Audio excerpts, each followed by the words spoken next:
Icy landscapes can sometimes have a way of appearing more mysterious than other kinds of environments. They are hard to reach and dangerous.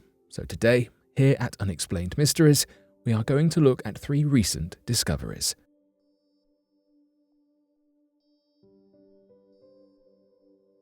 A camera from 1937 found 85 years later. Many people are under the assumption that technology harms nature and can sometimes hinder scientific discoveries rather than help them. When Bradford Washburn, a legendary aerial photographer and cartographer, abandoned hundreds of pounds of surveying equipment, camera gear and other supplies behind, he probably wasn't planning on ruining the areas he was exploring.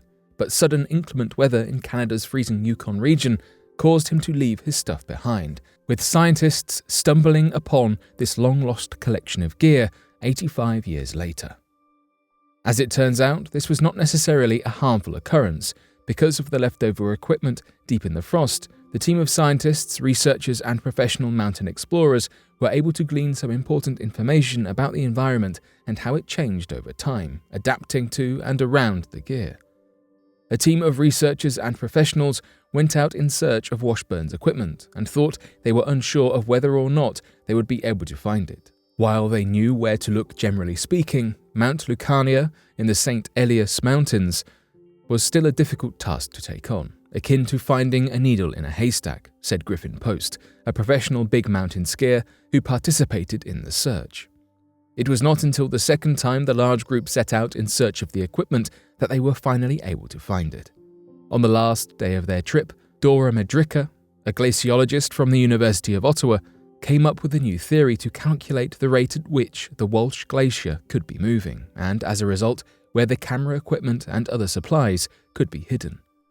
Though glaciers typically move at a steady rate from year to year, the Walsh Glacier is what is referred to as a surging glacier, and thus moves relatively fast for a year or two every few decades.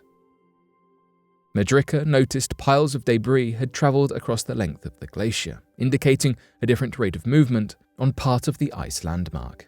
This observation revealed more information on how and where the glacier had been moving, and thus how and where the artifact had been moving to. This ultimately led them to find Washburn's possessions. A few weeks after its discovery, an excavations team set out to retrieve the lost items. A huge portion of his equipment, including Washburn's Fairchild F8 aerial camera, was recovered. The aerial camera contained 2 motion picture cameras still loaded inside of it. They also found various survival gear and supplies, hiking poles, tents, and much more. Researchers were excited to attempt to develop any film taken during Washburn's adventures. Not only did the expedition yield the equipment itself and the information that will be attained through the potentially developed photographs, but the search itself helped researchers understand more about the way that glaciers move and change over time. Abandoned lifeboat on Bouveau Island. Bouveau Island is cold, covered in glaciers, its sides rise with tall, icy cliffs, and most surprisingly, it's positioned on top of an active volcano. This isolated and remote place lies between the tip of Africa and the coldest continent on Earth. It is an extremely inaccessible island, and the only way people really reach there in modern times is using helicopters. If one was to end up there by misfortune and bad luck, there is no telling how or if they would be found. Despite its dangerous and wild landscape, weather researchers have considered its position important and potentially helpful, a great place to put a weather tower. For this reason, in 1964, a team was sent to scope out the island and investigate a new area created by a lava flow from 10 years earlier. That was when the lifeboat was discovered. Perhaps even more strange than the lifeboat itself was the fact that it had no markings or signposts of where it might have originated from. It had no motor or sails, and all that was found were some oars, a flattened copper tank, and a barrel. There was not even any evidence that people had stayed on the island or passed away on the island. In the waters surrounding the area, there were no remnants of a larger ship that might hint where the lifeboat and any people on it might have come from. There was simply nothing else. Unable to find anything else leading to information about the lifeboat, it was left there, and 2 years after, when another team was sent to examine the island, it had disappeared. This led to even more confusion and mystery surrounding the lifeboat. Researchers were left to only wonder about the people who might have been on the island at some point, but also the lifeboat that had put them there. In the end, it was a Reddit post containing research and information about Bouveau Island and the mysterious lifeboat that answered the questions to arise from its discovery. As it turned out, it was left by a small group that were forced to wait out inclement weather for 3 days, until they were retrieved by helicopter, which makes for a heartwarming and relieving end to the mystery.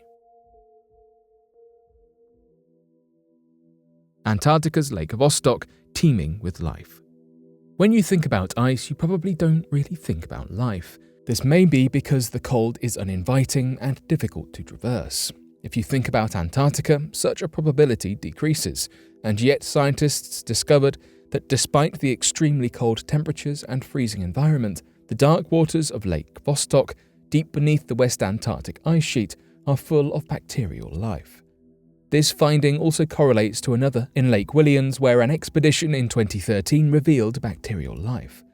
Thus, the high evidence of bacterial life in one place could indicate its likelihood in another, and can indicate that relatively bigger life forms can be supported in such areas too, such as tardigrades, which are microscopic animals. Scientists and researchers believe that this life is being supported by carbon deposits laid down by photosynthesizing organisms from at least 5,000 to 10,000 years ago. This would have been when these lakes were still connected to the open ocean. While this might literally appear to be insignificant, it denotes another equally seemingly impossible possibility, that life exists on planets other than the Earth.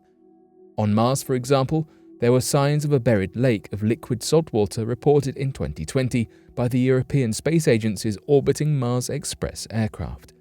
Based on this new information about subglacial environments, a lot more could be happening under the surface of Mars than we know.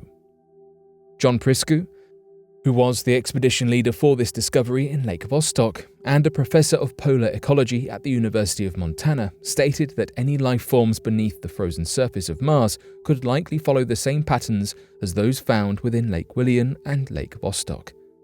Further expeditions are planned for Antarctica's buried liquid water lakes, with hopes for more information and evidence about how much life exists there, how it's sustained, and what this means not just for other parts of the Earth, but other planets too. These discoveries remind us that, if nothing else, the universe is more connected than we know. Findings on Earth can lead to deeper understandings of what could be found on Mars, and what happened in the past can affect and give us new information about the present and future. But what are your thoughts on these discoveries? Be sure to let us know in the comment section below, and help us grow this community while working to solve these unexplained mysteries. Thank you for watching, and don't forget to subscribe for more videos.